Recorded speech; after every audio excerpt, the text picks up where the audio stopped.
Bismillahirrahmanirrahim. Bismillahirrahmanirrahim. Assalamualaikum warahmatullahi wabarakatuh. Alhamdulillahirabbil alamin. Wassalatu wassalamu ala asrofil anbiya'i wal mursalin sayyidina Muhammadin wa ala alihi washabihi ajmain amma ba'du. Allahumma shalli ala Muhammad wa ala ali Muhammad. Rabbi shrah li sadri wa yassir li amri wahlul 'uqdatam min lisani yafqahu qawli. Pada yang terhormat, pemateri kajian pada malam hari ini yaitu Ustadz Nisyam Nur Hakim LCMA serta hadirin semua peserta kajian Siskes BSMI pada malam hari ini. Sebagai umat muslim yang dimuliakan oleh Allah Subhanahu wa taala, pertama-tama marilah kita panjatkan puji dan syukur atas kehadirat Allah Subhanahu wa taala yang telah melimpahkan rahmat dan hidayahnya sehingga kita dapat berkumpul di kajian online pada malam hari ini. Salawat serta salam tak lupa kita haturkan kepada Nabi besar kita Rasulullah Shallallahu Alaihi Wasallam yang berkat perjuangannya bisa membawa kita dari zaman jahiliyah ke zaman yang insya Allah penuh dengan kemuliaan ini. Amin amin ya robbal alamin.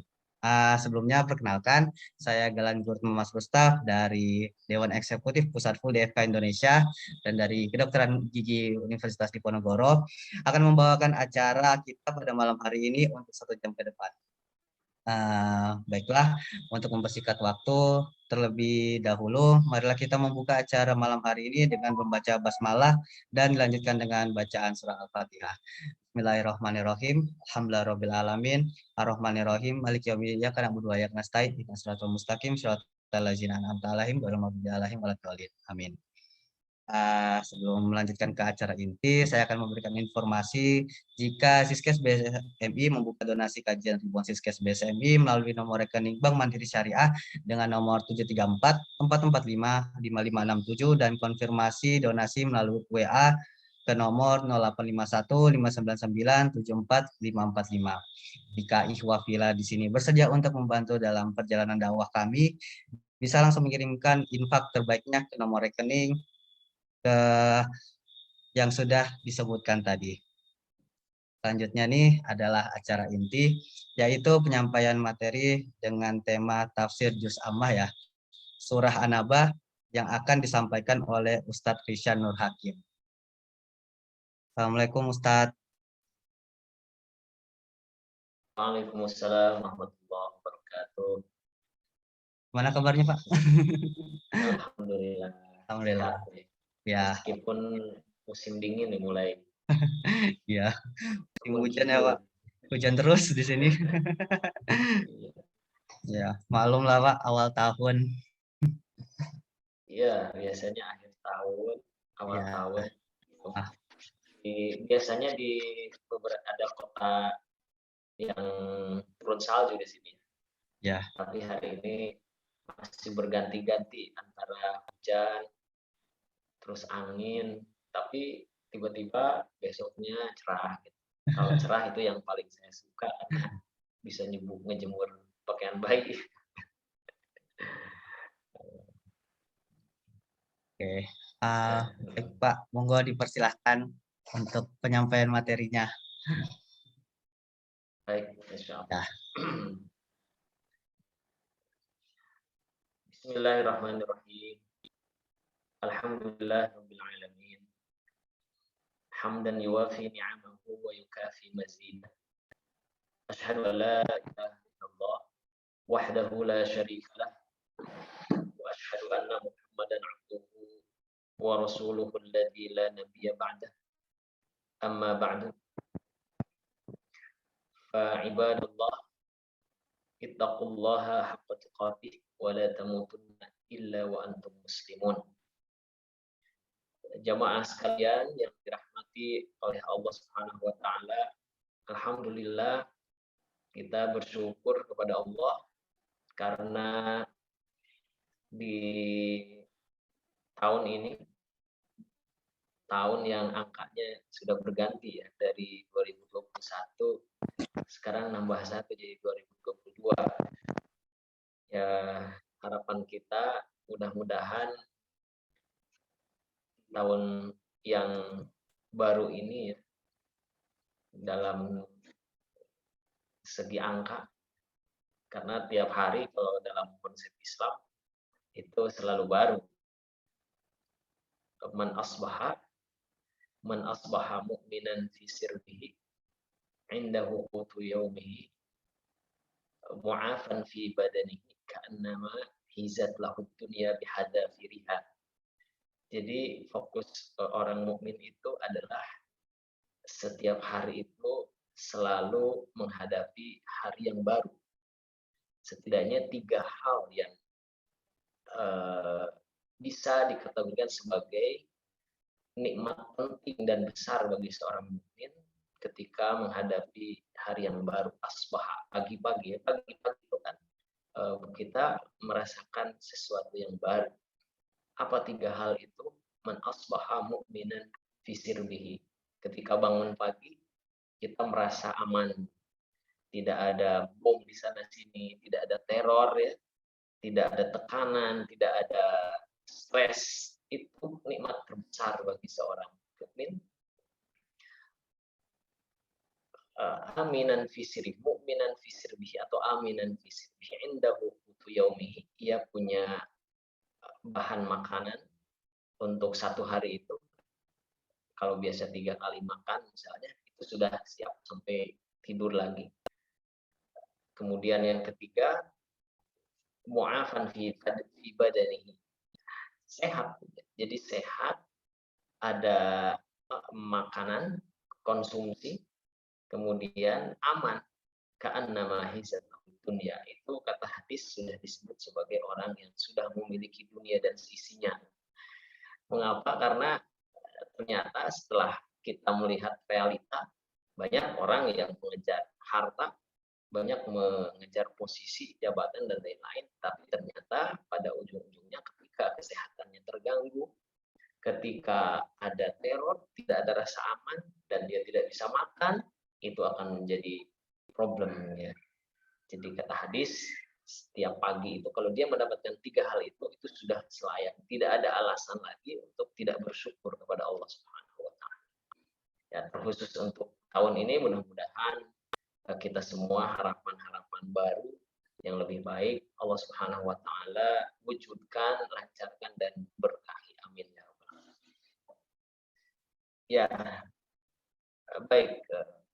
Pada kesempatan kali ini insya Allah kita akan membahas tentang tafsir. Sebelum masuk pada surat yang paling masyhur yaitu surat An-Naba, maka saya akan sekilas memaparkan tentang sebenarnya bagaimana urgensi kita terhadap tafsir Al-Quran. Ya.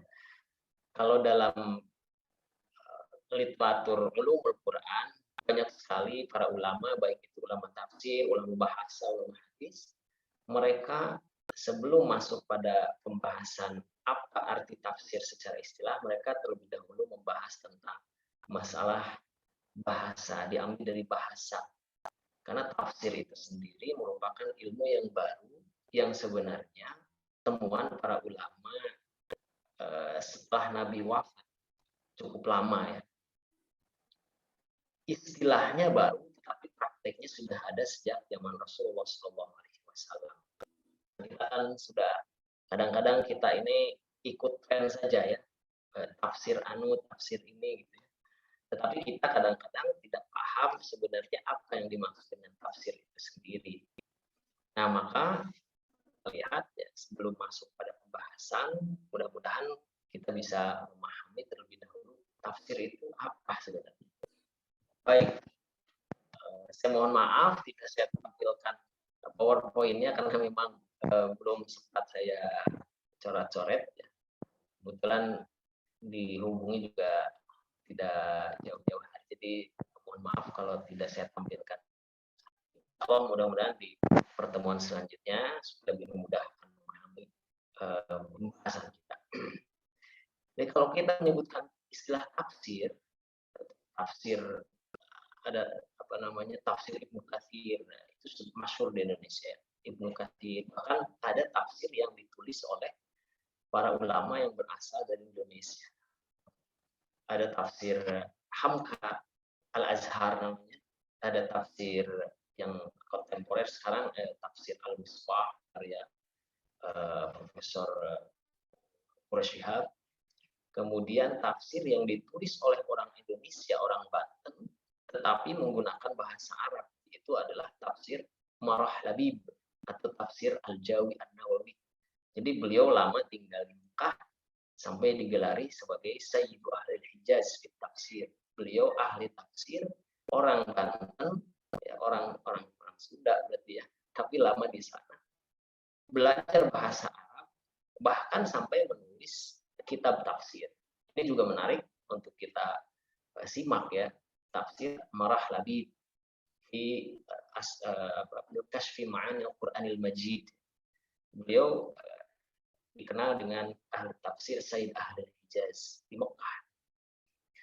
Ada juga tafsir yang berbahasa Jawa. Kalau sudah saya At-Tibriz ya, ada tafsir macam-macam. Tujuannya apa?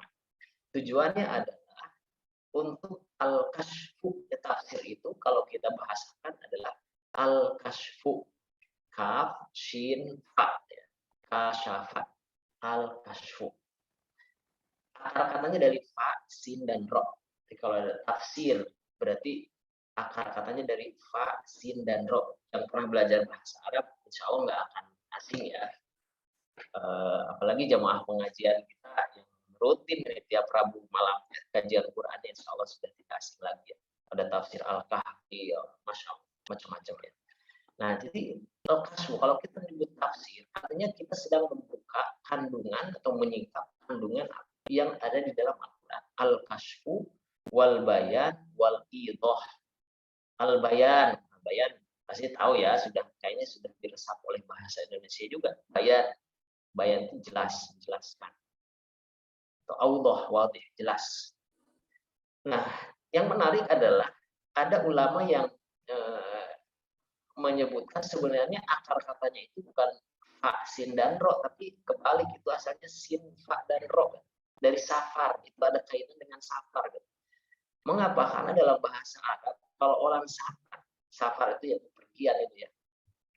Itu ketika orang safar, bepergian, traveling, jalan-jalan, apalagi tidak hanya sehari 2 hari, tapi berhari-hari misalnya, itu al-kashfu di situ. Artinya tersingkap semua sikap-sikap yang asli dia itu. Coba barangkali ya yang sering traveling dulu. Itu orang yang melakukan perjalanan itu. Bagaimana di perjalanan terungkap semua sifat, semua tabiat, dan semua akhlak. Baik terhadap temannya, akhlak sikap dalam muamalah, akhlak sikap terhadap pegawai, dan lain-lain. Muncul di situ. Makanya akar katanya dari as-safru. Mengapa? Karena ada kemiripan. Kayaknya dari situ ada ulama yang mengatakan seperti itu. Makanya dalam sebuah keterangan Umar bin Khattab pernah mengkritik seorang yang menganggap bahwa dia pernah bersahabat dengan satu orang dan menganggap dia adalah sahabat saya. Langsung Umar mengatakan, kamu menyebut dia sahabat? Ya. Apakah kamu pernah bermuamalah dalam hal keuangan? Yang kedua, apakah kamu pernah tidur di rumahnya selama 3 hari minimal? Atau pernah melakukan perjalanan dengan? Kalau belum, belum layak disebut sahabat dekat.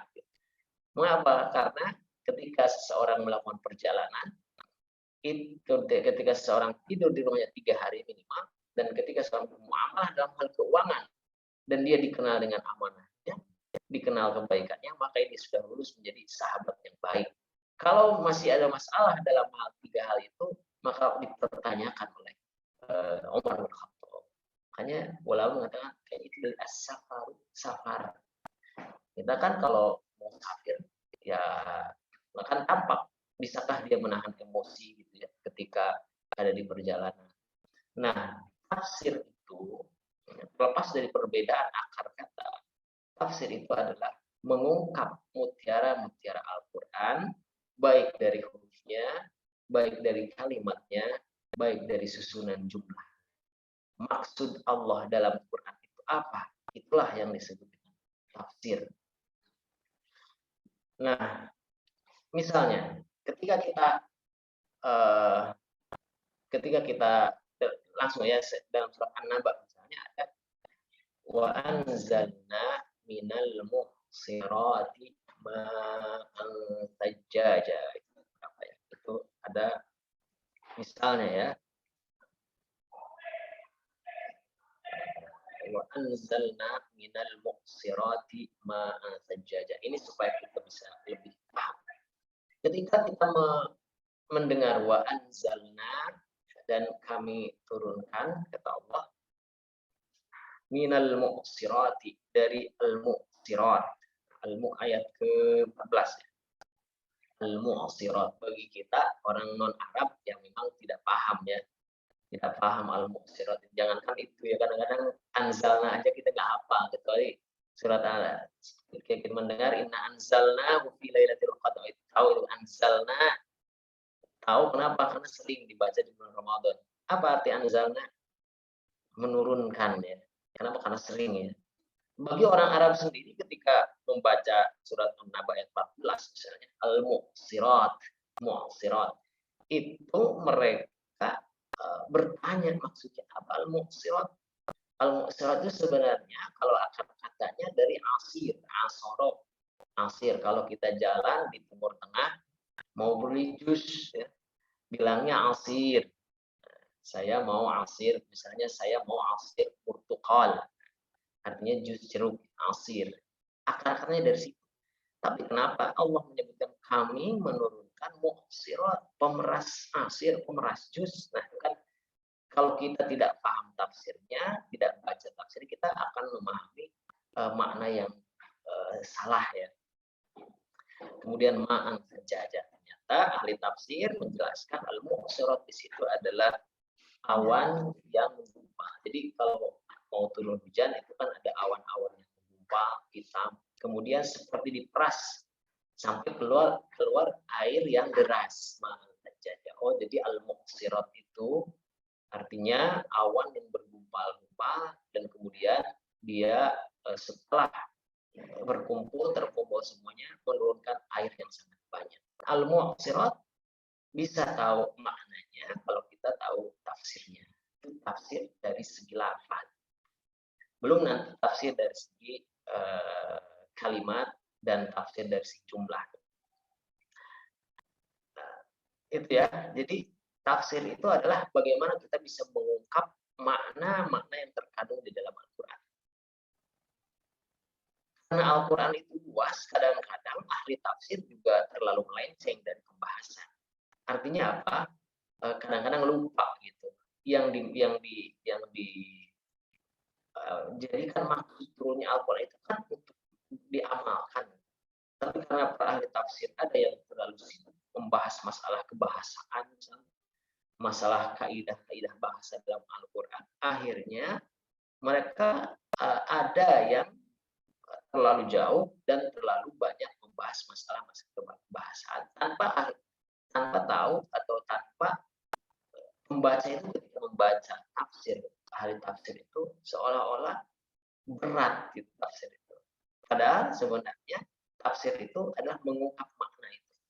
Ini bisa dimaklumi karena memang mereka adalah pakar-pakar yang mengambil faidah dari apa yang ada dalam Al-Quran. Kan kalau digali itu memang selalu banyak mutiaranya, dari ilmu balaghah, keindahan bahasa, kemudian tata bahasa, ilmu segala macam ilmu keluar semuanya. Nah, tapi kita sebagai masyarakat yang boleh dibilang masyarakat awam yang terus belajar itu, jangan sampai kita terlalu terjerumus juga pada masalah-masalah perbedaan pendapat dan perdebatan yang terkait dengan masalah yang bukan inti daripada tafsir itu. Apa yang menjadi inti dari pembahasan tafsir itu? Mengungkap makna aslinya, makna yang dimaksud. Untuk tujuannya apa? Liyu'amala bihi, untuk bisa diamalkan. Jadi kita ini mesti paham gitu ya. Kalau kita mau belajar tafsir, tujuannya harus ditajdid dulu. Tujuan itu harus diperbarui dulu. Tujuan kita mempelajari tafsir itu adalah untuk apa?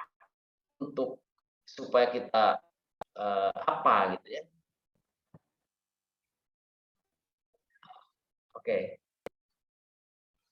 Nah, kalau tujuannya belajar tafsir itu hanya sekedar ilmu, maka belum sempurna.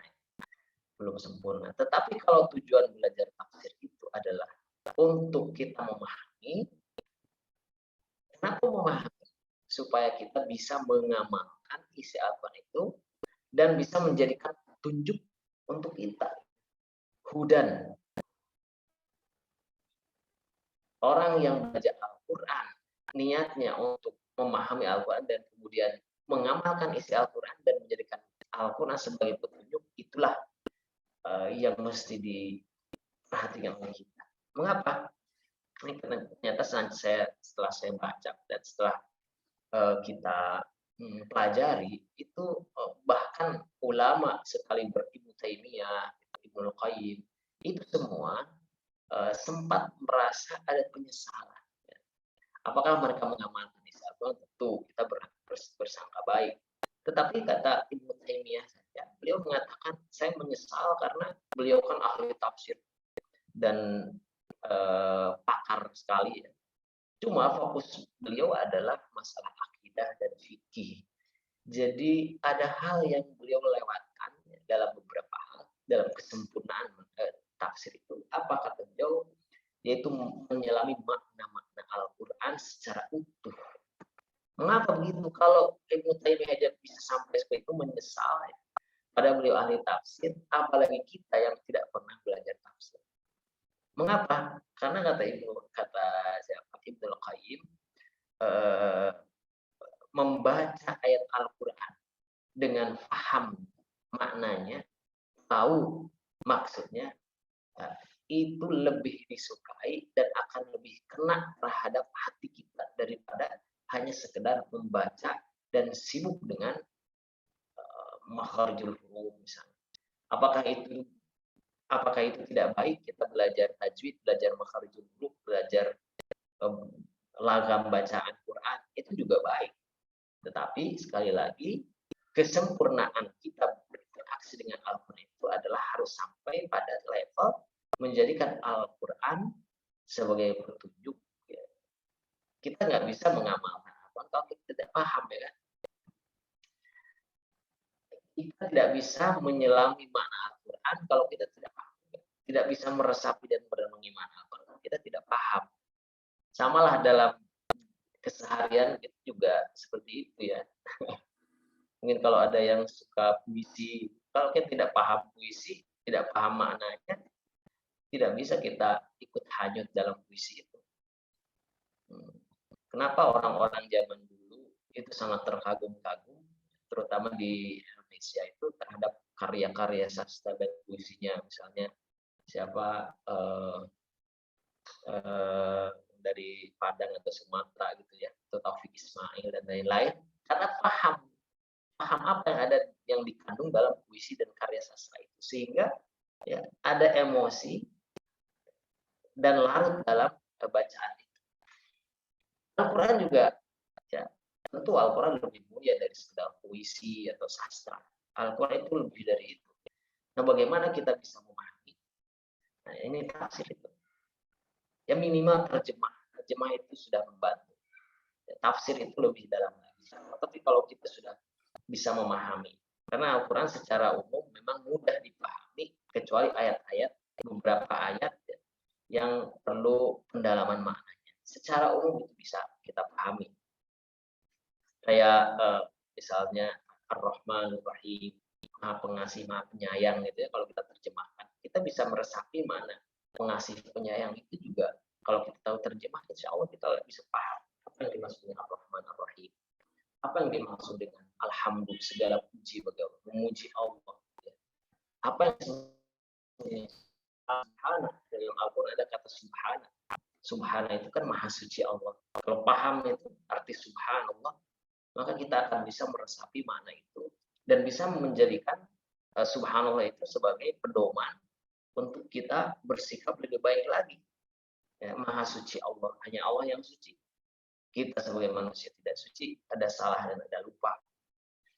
Ada salah, ada lupa. Bahkan seorang imam yang sedang mengimami sholat pun, dia ada salahnya, ada lupanya. Padahal dia dikenal sebagai hafidh misalnya. Nah, kalau kita detil melihat kaitan ini, mengapa untuk menegur imam yang salah itu dengan subhanallah? Ini para ahli fikih itu sampai menggali detil. Kenapa ya subhanallah? Tidak misalnya kita langsung tegur imam, kamu salah nih. Enggak, tapi subhanallah. Pakai subhanallah. Ini ada rahasianya. Ya, subhanallah, karena paham. Maha suci Allah, imam pun, hafal Quran pun bisa lupa. Para asatidz, para ulama juga bisa lupa semuanya. Makanya ada nasihat, nasau, tawasau. Itu yang dimaksud dengan memahami kandungan daripada lafaz subhanallah. Jadi kalau misalnya kita sholat ya, mentang-mentang imam kita itu adalah orang yang berbeda pendapat dengan kita, ya kita tidak berhak untuk langsung menggunakan kuburan, ya, kecuali dengan subhanallah. Walaupun dia itu membenci kita, ya kita benci dia, tetap subhanallah yang dibaca. Tidak lantas jadi misalnya kalau bahasa Jakarta itu bahasa-bahasa yang ledek gitu ya. Lo mam hafid kok gitu, salah lo gitu, nggak mungkin, nggak boleh.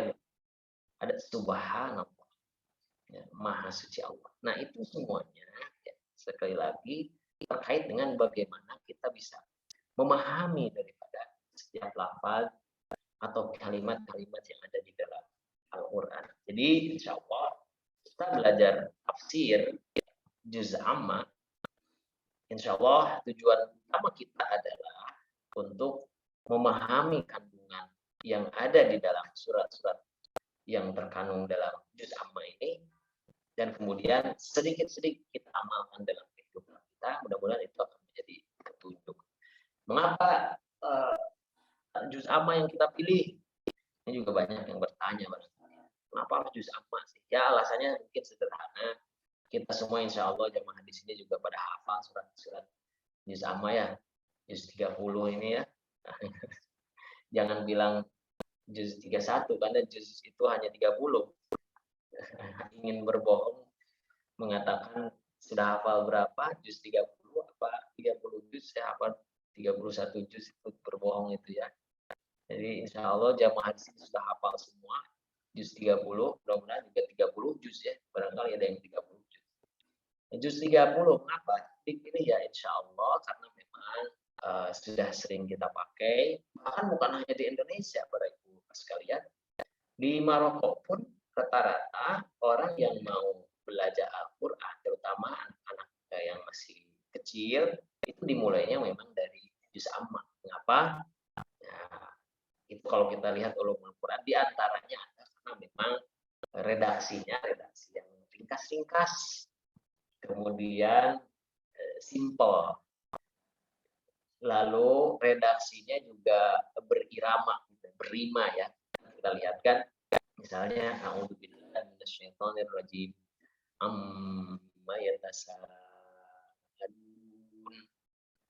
'anil naba'il 'azim alladzi hum fihi mukhtalifun kalla saya'lamun thumma kalla saya'lamun alam naj'alil arda mihada wal jibala autada, dan seterusnya dan seterusnya. Enak ya, ingat Pak, menghafal 5 ayat juga bisa itu ya. Anak-anak kecil juga udah biasa, udah bisa itu. Di Maroko juga begitu ya. Saya ketemu dengan para mudir dari Kutab, itu mengajarkan anak-anak usia 3 tahun, 6 tahun itu dimulai dari surat-surat yang pendek dulu, terutama yang balita-balita itu. Mengapa? Kenapa? Ya ini yang menarik ya. Jadi kalau kita mau ngajarin anak-anak, itu mulai memang dari yang pendek-pendek aja. Kenapa? Di samping juga kalau yang pendek itu sudah bisa dihafal, nanti insya Allah yang panjang itu akan mudah ya. Di Mesir juga seperti itu. Di Mesir, insya Allah anak-anak diajari dari juz amma dulu. Juz 30, juz yang terakhir. Ya. Bahkan setelah itu 29, 28 sampai kurang lebih ayat 2, juz 27, 28, 29, 30, 4 juz di akhir itu diajarkan. Mengapa? Ya, kalau ibu saya bilang sih karena ada kata-kata yang agak susah kalau kita orang yang sudah tua atau yang baru mulai itu melafalkan, kayak misalnya dalam surat Al-Mudaththir itu ya, itu juz 29 ya. atau misalnya dalam surat juz 27 itu kata-kata yang lumayan ribet gitu ya. Nah, tetapi kalau juz amma insya Allah itu sudah sepakat bahwa itu yang sering orang-orang mulai kalau mau menghafal Al-Quran di Maroko, di Mesir, di negara Arab semua, dan alhamdulillah juga di Indonesia sekarang sudah banyak ya tahfidz Al-Quran yang dimulai daripada juz amma. Itu barangkali alasannya itu. Kita tidak tahu alasannya. Ya, jelas saya membaca sepertinya seperti itu. Karena memang kita sering hafal dan baca juz amma, tetapi Masya Allah, kenapa kita belum paham-paham maksud daripada juz amma itu sendiri? Gitu ya. Surat An-Naba misalnya. Paham nggak surat An-Naba? Apa An-Naba itu? Nggak tahu saya hafal udah lama tapi saya nggak tahu apa. Itu kan menyedihkan. Nah, jadi kalau kita belajar tafsir ini mudah-mudahan kita bisa mengingatkan kembali ya tentang tafsir. Ibu bapak sekalian dari mati Allah Subhanahu Wa Taala, tentu kalau kita belajar tafsir surat An-Naba yang kita mulai, nah terus pertama atau hal lain yang rupanya menjelaskan kenapa surat An-Naba yang dipilih adalah karena surat juz amma. Karena memang juz amma ini rata-rata mayoritasnya itu adalah surat yang diturunkan setelah hijrah atau sebelum hijrah Rasulullah SAW. Mohon maaf. Jadi sebelum hijrah Rasulullah, surat-surat yang ada dalam juz amma itu diturunkan kepada beliau. Karena turunnya sebelum hijrah, maka mayoritas surat yang ada dalam juz amma itu adalah surat-surat disebut dengan surat Makkiyah. Makkiyah dari Makkah. Kenapa disebut Makkah? Bukan karena diturunkan di Makkah, tetapi karena turunnya sebelum hijrah. Jadi ada hal yang perlu kita pahami juga. Memang disebutnya Makkiyah, surat Makkah, tapi yang dimaksud adalah surat yang turun sebelum hijrah Rasulullah ke Madinah. Walaupun surat itu turun di Madinah.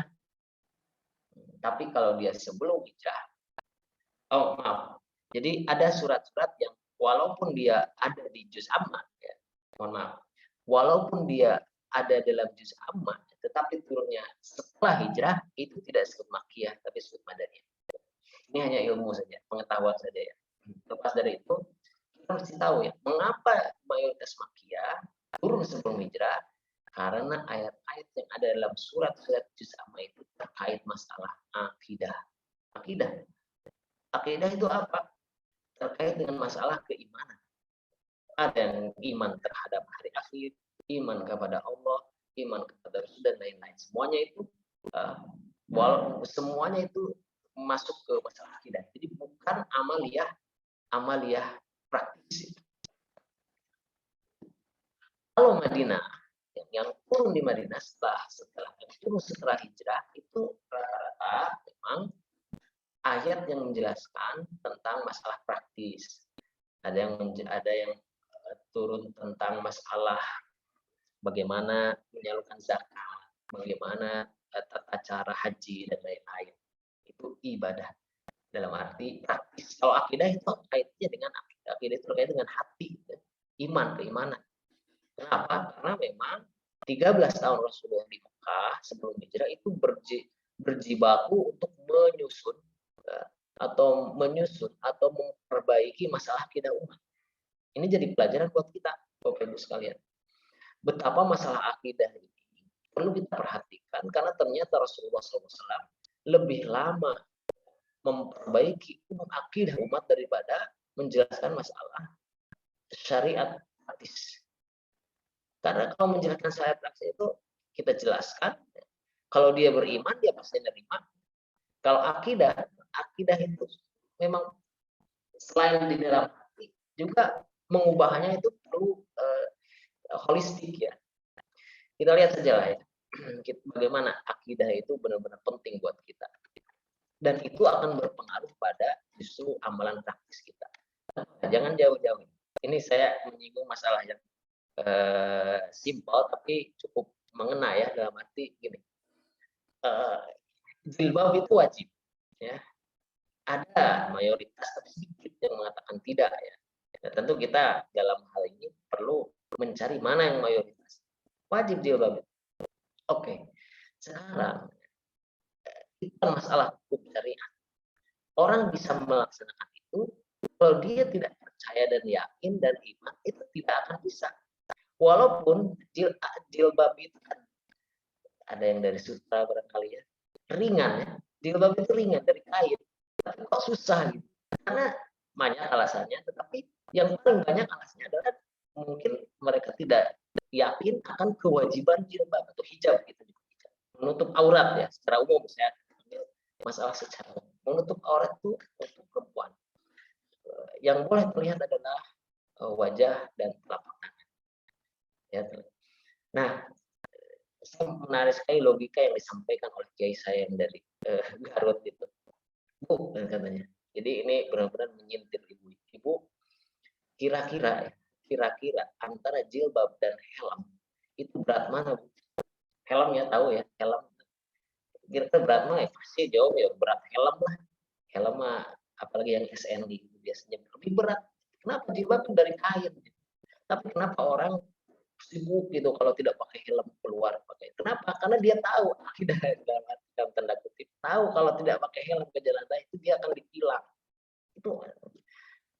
Nah, kenapa bisa memakai itu sementara yang ringan itu tidak? Ini terkait masalah akidah. Jadi dasarnya itu. Kalau dasarnya itu sudah kuat, maka gampang untuk melaksanakan. Orang-orang sekuler, liberal yang diserang akidah kita itu adalah akidahnya itu dan cara berpikir. Kalau cara berpikir dan akidah itu sudah ragu, itu nanti mereka akan menyerang hal-hal yang bersifat praktis yang lain.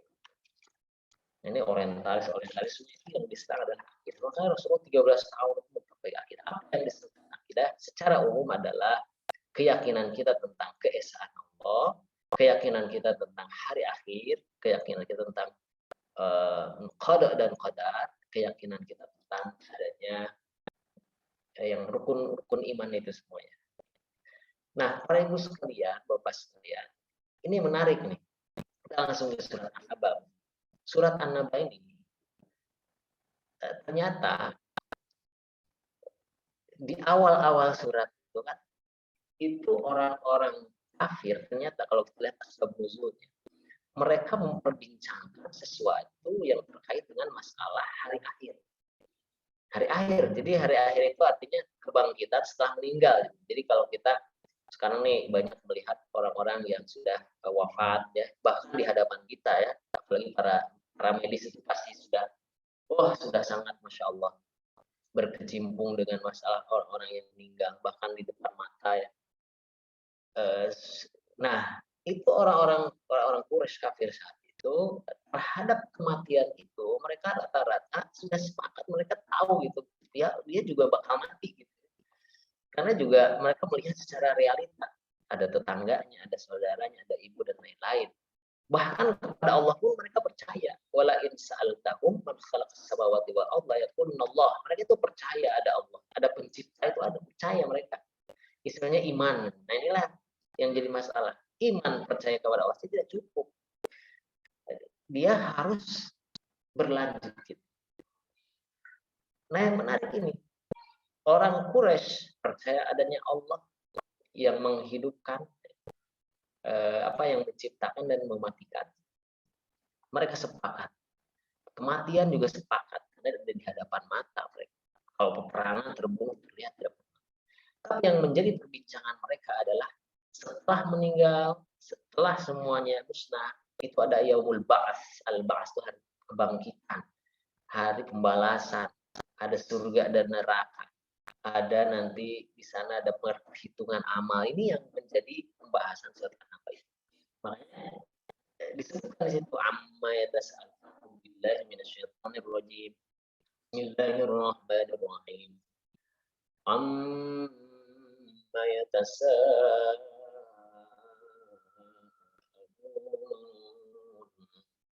tentang apa mereka sering bertanya. Terima kasih Pak Basuki. 'anil naba'il 'azim. Amma yatasaalun. Tentang apa saling bertanya? Tasaul, soal itu bertanya. Nah, makanya salah satu nama selain An-Naba itu adanya surat At-Tasaul. Jadi kalau ada ibu bapak ya, saya sudah hafal surat Tasaul. Ah, kamu apa? Surat bid'ah ini itu ada surat Tasaul, jangan dulu bilang bid'ah. Kenapa? Karena ada juga yang menamai dengan surat Tasaul. Ya, An-Naba atau At-Tasaul. Bahkan ada yang membuat surat Amma, surat At-Tasaul, surat An-Naba. Apa yang mereka perbincangan? Anin naba'il azim. Tentang berita yang besar. An-naba'ul azim. Ar-Raghib mengatakan, ahli bahasa, jadi kalau ada Al-Quran menyebutkan An-Naba, itu artinya Zulfaidah al-azimah. Itu beritanya itu benar-benar ada manfaat, ada pengaruh, ada efek buat orang yang mendengar. Gitu. Apa itu ya? Ini hari akhir, ini hari kebangkitan. Orang kalau tidak percaya hari kebangkitan, bisa dilihat bagaimana kelakuannya. Orang-orang musyrik Quraisy, siapa yang bisa menjamin mereka bisa melepaskan maksiat kalau mereka tidak percaya hari bangkit? Karena percaya kepada Allah tidak cukup. Orang-orang Eropa saat ini bukan hanya ateis yang tidak percaya Tuhan, tetapi ada agnostik. Mereka itu percaya Tuhan sebenarnya, tapi mereka tidak melaksanakan, tidak ke gereja lagi, gitu ya, tidak menjalankan syariat lagi. Apakah itu cukup? Tentu belum cukup. Percaya saja itu tidak cukup, belum cukup. Mengapa? Karena ini ada An-Naba'ul Azim, hari kebangkitan. Karena barangkali ya secara mungkin orang-orang Quraisy itu juga bukan orang-orang sembarangan ya. Akal mereka itu cerdas ya. Kita bisa memahami ya. Manusia memang diberikan salah satu perbedaan dengan hayawan itu adalah hayawan natiqun, manusia yang berpikir. Mereka berpikir. Masa yang sudah hancur bisa hidup lagi? Barangkali kita kalau tidak ada wahyu juga berpikir begitu. Ada orang meninggal, mati, kalau makhluk hidup mati, kemudian dikubur, lalu tulang-tulangnya daging hancur, kecuali yang tersisa tulang barangkali ya. Allah alam. Nah, itu yang sudah hancur lebur itu bertahun-tahun itu akan hidup lagi. Kira-kira kalau secara kita pikirkan, kok bisa ya? Mengapa? Karena memang secara hobi atau secara alami natural itu memang tidak bisa terjadi kecuali karena kita ada wahyu bahwa nanti akan ada. Jadi kadang-kadang orang itu harus melihat dulu gitu, baru mereka percaya.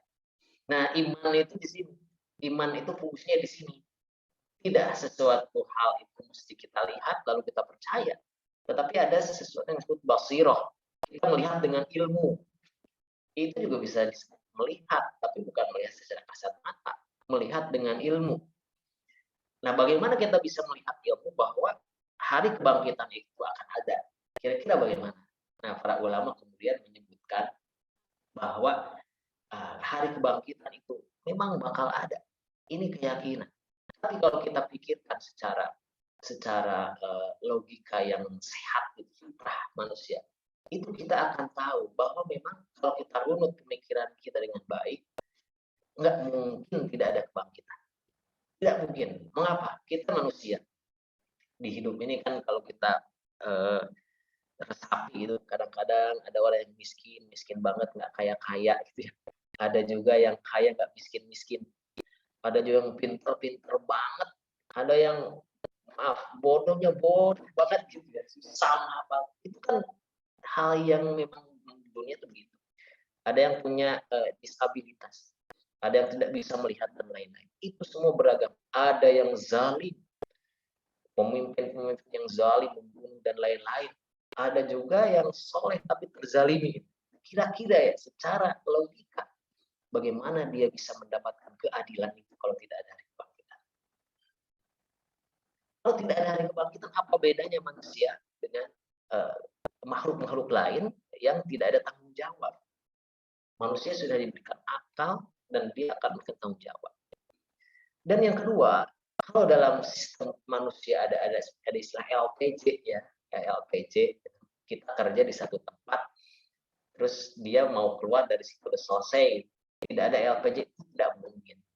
Dan LPJ itulah yang bisa yang akan dihadapi oleh orang-orang setelah kebangkitan. Barangkali itu bagi kita yang kadang-kadang orang-orang barat, orang yang mengagungkan akal gitu ya, tidak dapat wahyu, memang seperti itu. Saya pernah ditanya di bahkan sampai bertanya tentang masalah syariat gitu. Ketika di namanya itu apa namanya ya, perbatasan Belgia Belanda gitu ya. Itu ada pengajian Ramadan, kemudian dia mengatakan, Ustaz, saya belum benar-benar belum paham nih kenapa babi itu diharamkan, kenapa?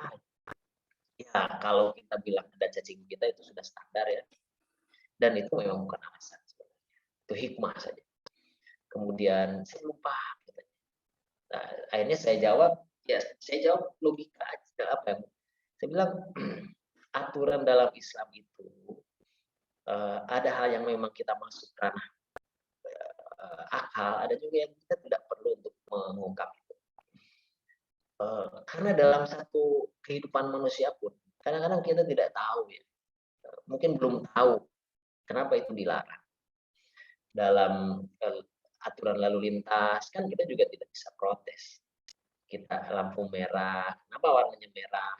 Kenapa harus berhenti? Kenapa harus dan lain-lain. Tapi mereka kan taat pada aturan atau undang-undang yang dibuat oleh negara atau orang yang dia tuakan. Nah, seperti itulah Allah sebagai pencipta yang lebih maha tahu terhadap manusia itu juga seperti itu.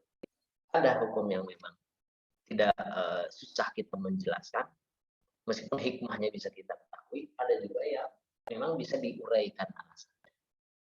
Nah, sekali lagi yang menarik adalah yang mereka perbincangkan dalam Quraisy itu adalah hari kebangkitannya. Kalau kematiannya sudah sepakat. Ya, alladzi hum fihi mukhtalifun. Yang mereka berbeda pendapat. Dalam apa? Ya dalam hari kebangkitan itu. Memang ada beberapa ulama yang mengatakan yang dimaksud dengan an-naba itu adalah satu Al-Quran. Jadi mereka berselisih dengan Al-Quran. Al-Quran itu benar atau tidak? Al-Quran itu sihir atau bukan? Ada ulama kedua mengatakan yang dimaksudlah Muhammad itu sendiri. Muhammad itu jadi Rasul, jadi Nabi, benar atau tidak? Yang ketiga yang memang pendapat yang paling kuat adalah hari kebangkitan itu. Jadi an-naba itu adalah yang dimaksud dengan an-naba itu adalah hari kebangkitan itu dan hari akhir secara umum. Alladzi hum fihi mukhtalifun, yang mereka fihi dalam hal tersebut, dalam hari pembahasan itu mukhtalifun, ikhtilaf itu berbeda pendapat. Namanya berbeda pendapat, ada yang mendustakan, ada yang ragu, ada yang menerima tentu orang mukmin. Ya, orang Quraisy minimal meragukan, mukhtalifun ikhtilaf. Jadi kalau ada ikhtilaf itu artinya berbeda pendapat. Kalla sayalamun. Allah jelaskan. Kalla tidak kalla. Jadi kalla itu maksudnya sekali-kali tidak. Dalam arti enggak, ini bukan sesuatu yang diperdebatkan. Saya lamun karena kalian atau karena mereka pasti akan mengetahui.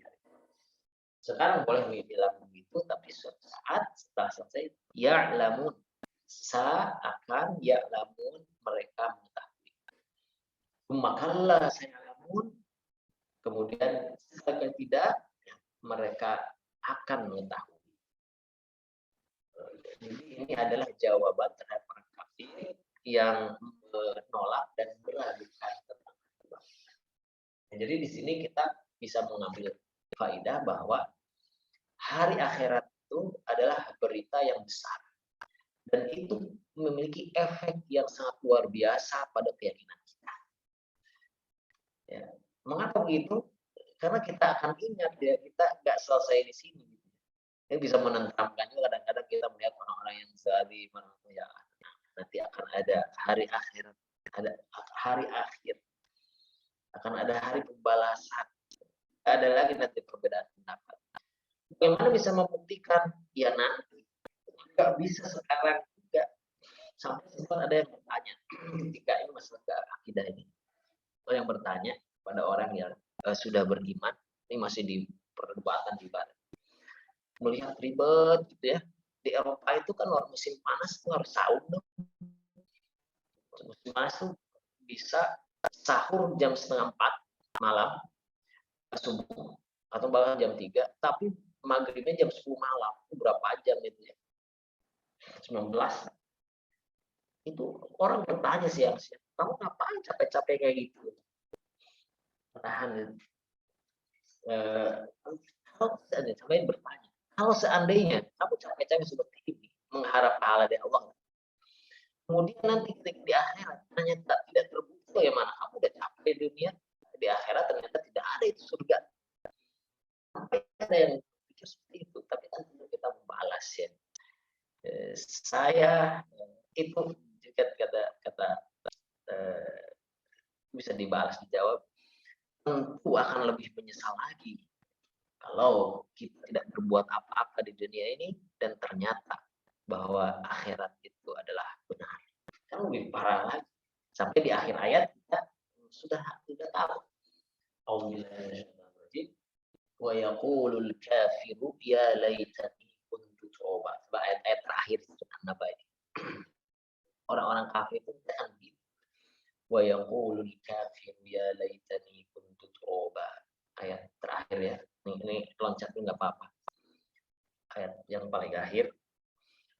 Inna anzarnakum azaban qariba yauma yanzuru al-mar'u ma qaddamat yadah wa yaqulul kafiru ya laitani kuntu turaba. Nah, ini nanti yang akan mereka jawab. Sampai mereka mengatakan saking menyesalnya di dunia tidak beriman, di dunia tidak melaksanakan aturan Allah. Ya laitani, duh wahai. Dan langsung ayat 40. Inna anzarnakum azaban qariba yauma yanzuru al-mar'u ma qaddamat yadah. Sesungguhnya kami telah memperingatkan kepadamu orang kafir azab yang dekat. Yauma yanzurul mar'u, ketika orang melihat ma qaddamat yadah di akhirat, apa yang sudah mereka perbuat di dunia. Wa yaqul kafir, orang kafir akan mengatakan ya laitani, ya laitani ya Allah, alangkah baiknya seandainya, ya laitani. Laita itu dalam bahasa Arab itu aduhai seandainya, dan tidak akan bisa. Seperti laita syabab ya'ud yauman. Duh, seandainya masa muda itu kembali lagi, kira-kira bisa kembali nggak? Nggak mungkin. Maka pakai kalimat laita.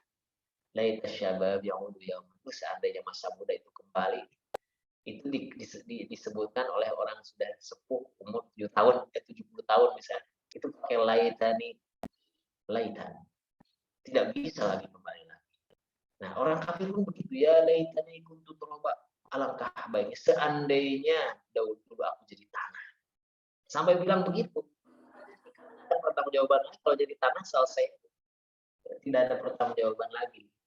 Jadi kalau ada orang yang mengatakan ngapain capek sih, sana sini nggak digaji gitu ya, tawan siskas misalnya, ngapain capek? Habis itu orang benci sama kalian misalnya. Kita yakin ada hari akhir. Kita yakin ada hari pembalasan, ada yang jaza, yang nanti ketika orang olok-olok kita akan bisa menyatakan bahwa inilah hasil dari amal yang kita perbuat di alam dunia ini. Nah, orang-orang kafir beda lagi. Ya laitani kuntu turaba. Mengapa? Makanya disebutkan lebih menyesal lagi kalau ternyata dari akhirat dan kita tidak berbuat apa-apa di dunia. Akhirnya dia bisa bahasa. Mengapa? Karena memang sekali lagi saya katakan bahwa al-fitrah itu setiap manusia punya fitrah. Kalau dia lurus, hatinya itu bisa dibimbing oleh Allah Subhanahu wa taala. Quran itu hal-hal yang bisa difikirkan dengan jernih itu bisa kepikir insyaallah. Kecuali orang yang sudah memang dilandasi pikirannya dengan pikiran-pikiran yang tidak baik, dengki dan lain-lain. Menutup fitrah. Kalau kita dengki, dendam, iri dan lain-lain, itu fitrahnya tertutup, itu tidak bisa berpikir jernih lagi. Makanya kalaupun saling itu penting untuk untuk mengembalikan fitrah kita sebagai manusia. Nah, barangkali demikian. Jadi 5 ayat pertama itu adalah ayat yang perlu kita sadari bahwa ternyata hari kebangkitan itu pasti adanya. Dari mana kita bisa mengatakan pasti? Karena dari wahyu itu. Banyak keterangan-keterangan yang menjelaskan tentang akan adanya pembalasan, dan memang secara logika pun seperti itu ya. Dunia ini memang seperti ini adanya. Ada yang tertipu, ada yang dan lain-lain. Tetapi di akhirat yaumul fasli, hari yang memutuskan semua perdebatan. Yang zalim akan mendapatkan balasannya. Pengadilan ini, pengadilan di dunia itu kan ya bisa disusupi dan lain-lain, tapi pengadilan akhirat itulah yang terkait dengan masalah hari akhir. Tidak ada lagi yang memutuskan seadil-adilnya kecuali pengadilan akhirat. Jadi kita kalau menghadapi hal apapun, kita ingat ada hari akhir. Ada hari akhir. Ini membuat kita jadi tetap semangat ya. Walaupun tidak ada orang yang memuji, tidak ada orang yang menghargai, biarlah, tidak ada yang bersyukur kepada kita, tidak ada berterima kasih misalnya kepada kita sekalipun, tidak apa-apa. Ya, tidak apa-apa. Kenapa? Karena kita yakin al-yaumul akhir, al-yaumul akhir, yaumul jaza, yaumul hisab. Dengan keyakinan ini, maka insya Allah itu ya mudah. Apa saja yang Allah perintahkan itu akan mudah dilaksanakan. Ya. Mungkin kita sudah membahas ya Ustadz siapa? Ustadz Aus ya, barangkali saya melihat tentang akidah itu sudah dijelaskan apa urgensi akidah itu, dan tentu salah satunya adalah masalah hari akhir. Barangkali itu dulu mungkin ya. Dan sekali lagi mohon maaf bila tidak saya tampilkan PowerPoint-nya, mudah-mudahan di pertemuan lain. Barangkali terakhir saya akan mengungkapkan, mungkin dia bertanya, memang kalau juz amma An-Naba itu apa sih keutamaannya? Saya lihat memang tidak ada keutamaan khusus surat An-Naba ini. Apakah kita akan membaca aja nih Ustaz nih? Udah tergantung, udah kadung hafal nih. Jangan. Jadi keutamanya sama dengan yang lain. Satu huruf, satu kebaikan. Tetapi kata hadis bahwa surat ini adalah salah satu surat yang membuat Rasulullah cepat beruban. Syayyabatni surat Naba wal Waqi'ah wa Hud wasyamsu kuwirat wal mursalat. Mengapa? Surat Al-Waqi'ah, surat At-Takwir, surat Hud, surat Mursalat itu semua menceritakan tentang hari pembalasan, hari akhirat yang membuat Rasulullah menjadi cepat beruban. Rasulullah beruban kan dikit juga katanya. Mohon maaf yang sudah beruban sedikit, tapi yang membuat beban Rasul cepat sembuh itu ya karena surat-surat itu ya. Kalau kita mengaku utang sana sini misalnya, masalah sana sini, masalah jodoh dan lain-lain, kita Rasulullah subhanallah surat Al-Quran yang dijadikan ya. Jadi sering beliau merenung akan surat ini, terutama kalau setelah sholat asar beliau sering membaca surat. Wallahu a'lam bishawab.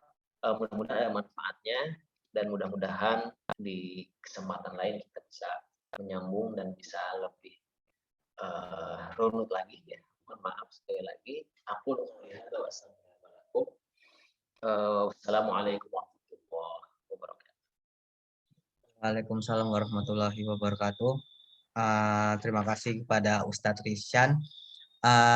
Mungkin dari Ikhwafila serta kajian pada malam hari ini, apakah ada pertanyaan kepada Ustadz Rishan? Monggo dipersilahkan, bisa langsung on mic aja ya.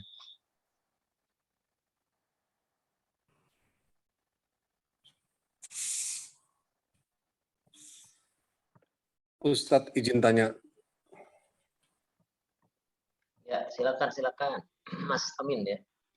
Iya, saya terkait dengan tafsir dan bacaannya ya. Ketika kita sedang sholat, terutama sholat pada saat di bulan Ramadan, itu kan ada yang imamnya kan ngejar balapan ya, balapan, kemudian sudah lepas dari kaidah-kaidah tafsirnya, lepas semuanya. Kemudian kita kan jadi makmumnya nih. Ini terlepas dari yang tafsir yang tadi, saya ingin menanyakan bagaimana sih ketika kita sholat dengan sistem kebut seperti itu untuk menghentikan pada saat kita jadi makmumnya, gitu. Apakah kita bisa mundur atau seperti apa? Karena kalau kita ikutin gerakannya, kaki pun, dengkul pun udah nggak cukup kuat untuk ngejar balapannya imam tersebut. Nah ini bagaimana untuk menghentikan kita tidak ikut dengan imam tersebut dalam pas. Terus udah gitu kan bacaan surat Al-Fatihahnya kan itu kan udah lepas ya, satu nafas yang tidak mengikuti tajwid ataupun kaidah-kaidah tafsir. Jadi mohon penjelasannya itu Ustaz. Terima kasih. Masya Allah. Ya memang itu jadi fenomena ya, viral juga ya. Sholat dengan kecepatan, kalau di Maroko ini ada namanya al-bumuk, dari Tanjir ke Rabat itu hanya 2 jam atau mungkin 1,5 jam ya. Kecepatannya berapa ratus kilometer per jam itu cepat banget gitu. Mungkin mereka mengira itu kan lebih cepat jam. Ya, baik. Nah ini sebenarnya lebih pada kepemahaman kita terhadap sholat, terhadap tadabbur ayat-ayat Al-Quran, dan tujuan utama daripada sholat itu sendiri sebenarnya. Jadi baik berjamaah ataupun munfarid itu kan sholat itu adalah satu kegiatan aktivitas ibadah yang terkait dengan masalah tadabbur. Jadi silah, sholat silah, hubungan kita dengan Allah. Hubungan kita dengan Allah itu membangun hubungan yang terbaik dengan Allah.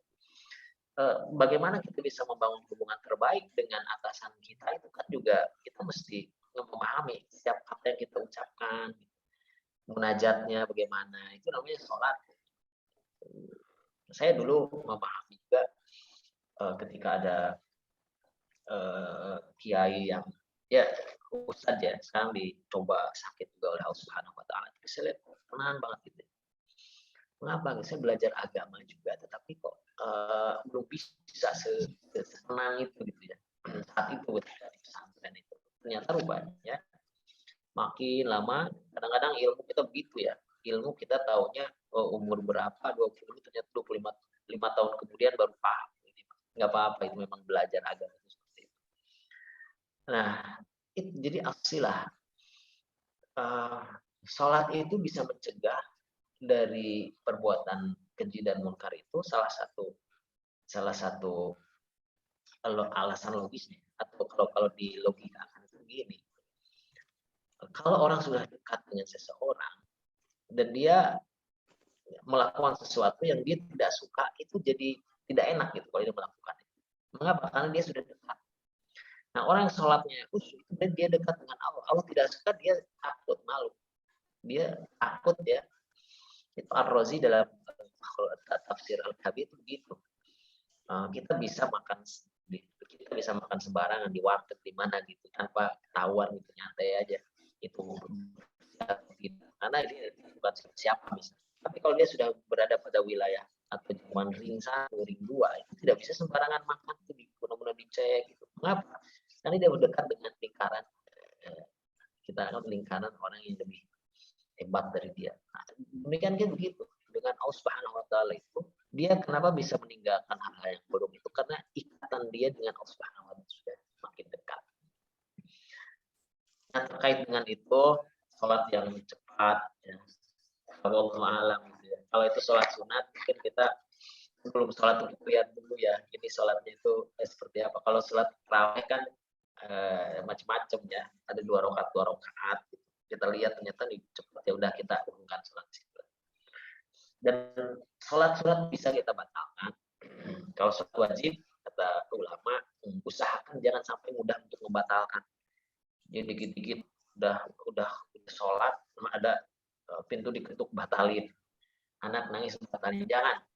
Tapi la tubtilu a'malakum, ada ayat. Kalau sholat sunat dalam keadaan darurat itu tidak apa-apa kita ini. Kalau dalam sholat wajib itu usahakan kita tidak terlalu banyak membatalkan, atau bahkan usahakan tidak membatalkan sholat ya, sebisa mungkin. Nah, soal diterima atau tidak, wallahu a'lam, tentu Allah Subhanahu wa taala yang paling berhak ya. Yang jadi pelajaran buat kita adalah ya, kalau kita tidak bisa, kalau kita saja tidak bisa khusyuk kalau cepat-cepat ya, apalagi orang-orang yang berjamaah itu ya. sholatnya itu. Gitu. Wallahu a'lam bishawab. Mudah-mudahan bisa dijawab ya. Syukran Ustaz. Nah, ini ada gimana Pak Amin? Baik, apakah dari Ikhwafila semua, apakah masih ada pertanyaan lagi? Ini satu pertanyaan lagi deh. Ya, boleh. Nah, satu pertanyaan lagi. Gimana? Apakah masih ada pertanyaan? Assalamualaikum Ustaz. Waalaikumsalam. Ya. Ya, dari Pak Basuki, silahkan. Iya. Jazakumullah khairan katsiran. Udah musim dingin ya? Oh iya Pak Dokter. Iya ini. Allahu Akbar. Jaringannya agak beku nih kelihatannya, kurang stabil ya. Oh iya ya. Betul. Jadi naik. memang kalau kita baca Al-Quran itu selalu ada yang baru ya. Sebetulnya itu kan udah lama ayatnya, tapi kalau kita baca lagi tadi yang saya katakan 5 ayat awal itu, jadi memang kuncinya adalah masa keimanan kita terhadap hari kebangkitan ya. Jadi ini mungkin yang jadi sentral masalah kita sebagai manusia. Dan itu yang diuji ya Ustaz pada kita semua. Ya. Sehingga terbelah, ada yang percaya, ada yang nggak percaya kan gitu. Yang nggak percaya berbuat semaunya. Yang percaya jadi korban perbuatan mereka. Ini yang jadi sekarang kelihatannya seperti itu saja. Nah.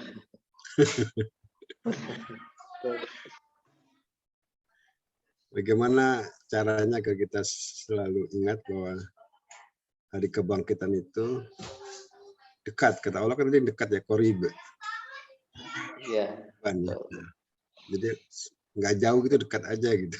Jadi mungkin kita menganggapnya manusia ini jauh hari kebangkitan itu. Mungkin ada saran dari Ustadz bagaimana supaya kita ini dekat dengan hari, merasa yakin dekat dengan hari kebangkitan itu, Ustadz. Ya. Baik, Bismillahirrahmanirrahim. Sebenarnya kalau kita lihat penjelasan Al-Qurtubi, kitab At-Tadhkirah, itu sebenarnya yang dititik atau yang menjadi nasihat besar itu sebenarnya kalau kita melihat At-Tadhkirah mengatakan bahwa kafa bil mar'i atau kafa bil mauti wa'idha. Sebenarnya kematian saja itu sudah cukup menjadi nasihat terbesar buat kita. Ya, kematian saudara, orang-orang terdekat atau orang yang kita lihat itu sebenarnya seharusnya itu menjadi nasihat yang paling besar bahwa kita juga akan seperti itu. Nah, kalau Imam Al-Qurtubi ketika kita bisa meresapi itu saja sebenarnya itu sudah bisa menjadi nasihat sangat terbaik, sangat baik. Orang-orang kafir itu percaya memang, tapi percayanya sekedar akal mereka gitu. Ya, dia mati sudah selesai. Kita siap, ya udah nggak bisa apa-apa lagi. Tapi orang-orang mukmin itu ya itulah setelah itu nih. Dan kita sebenarnya bukan mengkhawatirkan kematian itu sendiri, tetapi mengkhawatirkan adalah cara meninggalnya, kemudian apa yang akan kita hadapi setelah mati. Itu kita bersedih itu bukan karena nanti kita dikubur, kita nggak bisa apa-apa. Itu memang sudah naluri ya. Kita sakit pun kadang-kadang paling juga sehari 2 hari kita merasa sakit. Setelah itu udah terbiasa ya dinikmati saja lah. Nah tapi kalau orang umat mukmin itu adalah apa yang setelah meninggal itu memang kita mesti terus menambah keilmuan dan ada namanya riyadhah kalau dalam ilmu suluk wal akhlak itu. Kalau dalam bahasa tasawuf modern lah itu artinya suluk wal akhlak itu riyadhah, latihan itu apa ya, latihan dengan tafakur, merenung, bukan hanya kita mengandalkan akal tapi kita ternyata ada hal-hal lain yang memang itu di luar kuasa kita, dan itu Allah Subhanahu wa taala yang menciptakan semuanya itu. Seperti Imam Ghazali pintarnya Masya Allah. Beliau usia 30, sebelum 30 itu jadi profesor lah. Madrasah Nizaumi, udah jadi profesor muda, paling muda saat itu. Tetapi setelah itu beliau merasa bahwa kok saya tidak mendapat apa-apa, ada yang hilang, ada yang merasa belum memuaskan. Akhirnya ditinggalkan semua itu. Mengajar sudah tidak lagi, 10 tahun merenung, akhirnya menulis buku yang disebut dengan Ihya Ulumuddin, menghidupkan ilmu-ilmu agama. Jadi kalimatnya Ihya Ulumuddin. Jadi bagaimana kita setelah tahu itu bisa menghidupkan ilmu itu dalam ruh kita, ya, dalam kehidupan kita. Itulah yang akan bisa mengantar kita pada hal yang lebih baik lagi. Imam Al-Ghazali itu terlepas daripada pro kontra antara dia filosof atau banyak hadis-hadis yang tidak sahih misalnya di kitab Ihya, tapi dari sisi perenungan beliau selama 10 tahun itu jadi kita berujukan akhlak untuk kita. Jadi kalau kita mau lebih menambah pengetahuan, ya kita baca, ya kitab Ihya juga bisa kita jadikan rujukan, Ihya Ulumuddin, untuk mengasah. Karena ini terkait akidah sekali lagi, jadi kita tidak bisa mengukur kecuali ya diri kita sendiri. Diri kita sendiri. Wallahu a'lam bishawab. Barangkali itu ya Pak Dokter. Mudah-mudahan bisa menjawab. Jazakallah khairan Ustaz. Terima kasih Ustaz ya. Wa iyyakum wa iyyakum.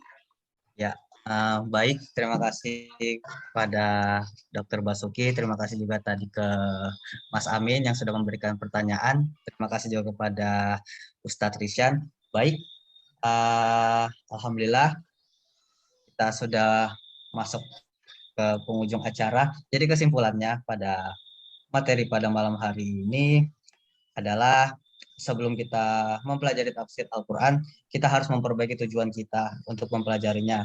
Tujuannya itu gak hanya sekedar untuk mencari ilmu, tapi juga menjadikan hasil dari belajar kita terhadap tafsir Al-Quran itu sebagai pedoman hidup. Karena itu adalah kesempurnaan kita dalam mempelajari Al-Quran. Selanjutnya, kenapa sih kalau kita belajar tafsir itu bisa mulai dengan mempelajari juz amma? Karena dalam juz amma itu terdapat surah-surah makiyah, dan dalam surah makiyah itu isinya adalah ayat-ayat yang membahas tentang akidah. Salah satunya adalah dalam surah An-Naba. Jadi dalam surah An-Naba itu mempelajari hari akhir atau hari setelah kematian. Dan untuk kita bisa mengimaninya, isi dari surah tersebut harus kita pikirkan dengan ilmu. Contohnya aja kalau kita logikakan ya, di hari akhir itu ada merupakan hari pembalasan dari perbuatan kita di dunia, dan juga hari akhir itu adalah pertanggungjawaban kita dari apa yang kita lakukan di dunia ini. Mungkin cukup itu aja dari materi pada malam hari ini. Sebelum menutup kajian pada malam hari ini, kita tutup dengan doa terlebih dahulu yang akan dipimpin oleh Ustadz Rishan. Oh ya, ini juga ada titipan doa untuk ayahanda dari Dr. Sarah. Nanti kita bisa bantu dengan berikan doa untuk beliau. Baik Pak, bisa dipimpin untuk doanya.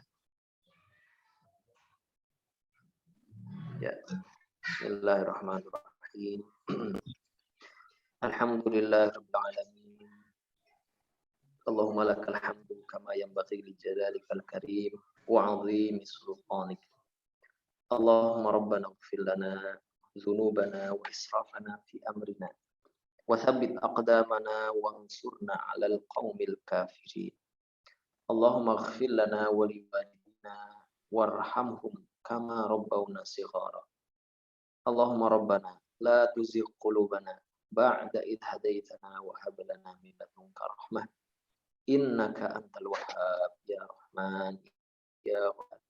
Allahumma ya Allah la tada' lana fi maqamina hadha dhanban illa ghafartah wa la daynan illa qadaytah wa la hamman illa farajtah wa la 'aiban illa satartah wa la maridan illa shafaitah wa la mayyitan illa rahimtah wa la hajatan min hawaij wal akhirah hiya laka ridha wa lana fiha salah إلا أعنتنا على قضائها وإياك. اللهم ربنا إنا نسألك حسن الخاتمة. اللهم إنا نسألك الخير كله عاجله ما علمنا منه وما لم نعلم، ونعوذ بك من الشر عاجله وآجله ما لم نعلم. اللهم ربنا هب لنا من أزواجنا وذرياتنا قرة أعين واجعلنا للمتقين إماما. Ya Allah, ya Ghaffar, ya Ghaffar yang Maha Mengampuni. Ya Allah, ampunilah segala dosa-dosa kami, dosa kedua orang tua kami, dosa teman-teman, sahabat kami, saudara-saudara kami, anak cucu kami. Ya Allah, berikanlah mereka rahmat, kasih sayang dan perlindungan-Mu ya Allah. Baik mereka yang dekat dengan kami ataupun yang tengah berada jauh dari kami ya Allah. Allahumma ya Allah, berkahilah segala jalan hidup mereka ya Allah. Berkahilah segala jalan hidup keluarga kami, sahabat kami, orang-orang yang selalu membantu dan memudahkan urusan-urusan kami ya Allah. Berikanlah keberkahan hidupnya. Berikanlah jalan keluar terhadap segala masalah yang dihadapinya ya Rabbana ya Rahman Rahim. Allahumma ja'alna, jadikanlah kami orang yang ikhlas, orang yang hanya mencari ridho-Mu ya Allah dalam menjalankan segala aktivitas kami di rumah, di kantor, di lapangan, dimanapun, selama kami masih menghirup udara ya Allah. Jadikanlah itu semua sebagai bentuk untuk mencari ridho-Mu ya Allah ya Rabbana. Allahumma ya Allah, orang-orang yang sedang diuji sakit ya Allah, di antaranya ada ayahnya Dr. Sarah di Bern, Pak Denny Karo. Mudah-mudahan beliau disembuhkan oleh Allah Subhanahu wa taala, segala penyakitnya diangkat, menjadi bahan untuk penyuci dosa-dosa, kesalahan, dan menjadikan kifarat, menjadi kifarat bagi segala dosa-dosa dan kesalahan yang dilakukan. Dan semoga mudah-mudahan Allah Subhanahu wa taala mengangkat penyakitnya dengan segera. Nas'alullahal azim rabbal arsyil azim ay yashfiyah. Nas'alullahal azim rabbal arsyil azim ay yashfiyah. Nas'alullah rabbal arsyil azim ay yashfiyah. Nas'alullahal azim rabbal arsyil azim ay yashfiyahu.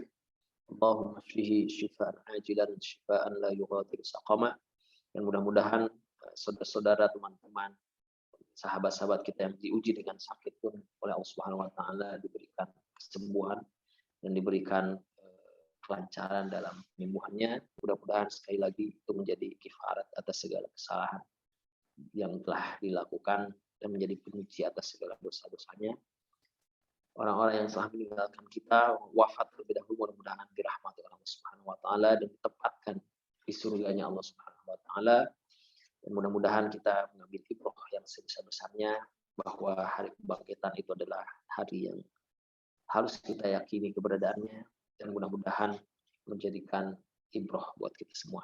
Allahumma rabbana taqabbal minna innaka antas samiul alim wa tub alaina innaka antat tawwabur rahim. Ya Allah, terimalah segala permohonan kami, kabulkanlah segala harapan kami, lancarkanlah segala urusan kami. Innaka antas samiul alim, karena Engkau adalah Zat yang Maha mendengar, Maha mengetahui, dan Maha menerima taubat, permintaan, dan harapan hamba-hamba yang meminta dengan tulus ikhlas kepada ya Allah ya Rabbal Alamin. Rabbana atina fid dunya hasanah wa fil akhirati hasanah wa qina adzaban nar. Subhana rabbika rabbil izzati amma yasifun wa salamun alal mursalin walhamdulillahi rabbil alamin.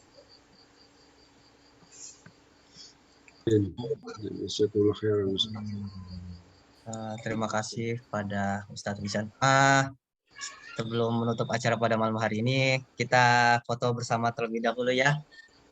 Wafilah, mungkin yang bisa menyalakan kameranya bisa menyalakan. Tuh. Saya tunggu 2 menit deh. Nanti 2128 WIB. Oh, ini belum. Ya. Mungkin Ustadz Rizan kalau bisa dinyalain. Ya, saya coba. Ya, coba aja dulu. Udah mulai salju belum Ustadz? Belum salju. Ini cannot start your video because the host has stopped it. Nah, ini belum. Ini kameranya ulah kita tolong. Ya. Oke. Ini sudah. Ya. Tunggu 1 menit lagi ya. Masya Allah. Ini belum salju, Pak Basuki. Di Tabuk udah salju ya, Tabuk ya. Kan di iklan juga Eropa udah mulai salju ya. Saudi udah salju. Aja. Iya. Iya. Baru dinginnya aja itu. Di Tabuk udah salju Ustaz ya? Belum. Tabuk tuh yang Saudi tuh. Di Tabuk. Tabuk ya? Saudi. Oh, ya? yang di Saudi ya. Kalau udah. Ya. Kayaknya udah pada siap nih. Ini ada 2 halaman ya, jadi 2 kali tag fotonya. Saya akan beri aba-aba 1, 2, 3 ya. Oke. Siap ya. 1, 2, 3. Masya Allah. Oke, halaman selanjutnya 1, 2, 3. Oke. Ya. Sudah. Oke, terima kasih buat semua. Oh ya, sebelum saya menutup acara pada malam hari ini, saya akan infokan lagi sekali lagi. Jadi kami dari Siskes BSMI membuka open donasi kajian Rebound Base Siskes BSMI melalui nomor rekening Bank Mandiri Syariah dengan nomor 734 445 5567 dan konfirmasi donasinya melalui nomor WA 0851 599 74 545. Jadi jika ikhwah fillah di sini bersedia untuk membantu dalam perjalanan dakwah ini, bisa langsung mengirimkan infak terbaiknya ke nomor rekening dan konfirmasi ke nomor yang sudah disebutkan tadi. Kalau nggak salah tadi di awal udah di share screen ya, kalau nggak salah tuh. Nah yang itu nomor rekeningnya sama nomor konfirmasinya. Mungkin bisa di screenshotin atau di foto gitulah ya. Oke, baik. Alhamdulillah kita udah masuk ke penghujung acara pada malam hari ini. Saya mewakili dari pengurus Siskes BSMI, mohon maaf jika ada kesalahan dalam acara pada malam hari ini. Serta saya juga berterima kasih kepada semua ikhwah fillah dan pada Ustadz Rishan yang udah bersedia membantu kami dalam acara pada malam hari ini. Cukup itu aja dari saya. Wabillahi taufiq wal hidayah. Wassalamualaikum warahmatullahi wabarakatuh. Waalaikumsalam warahmatullahi wabarakatuh. Waalaikumsalam warahmatullahi wabarakatuh.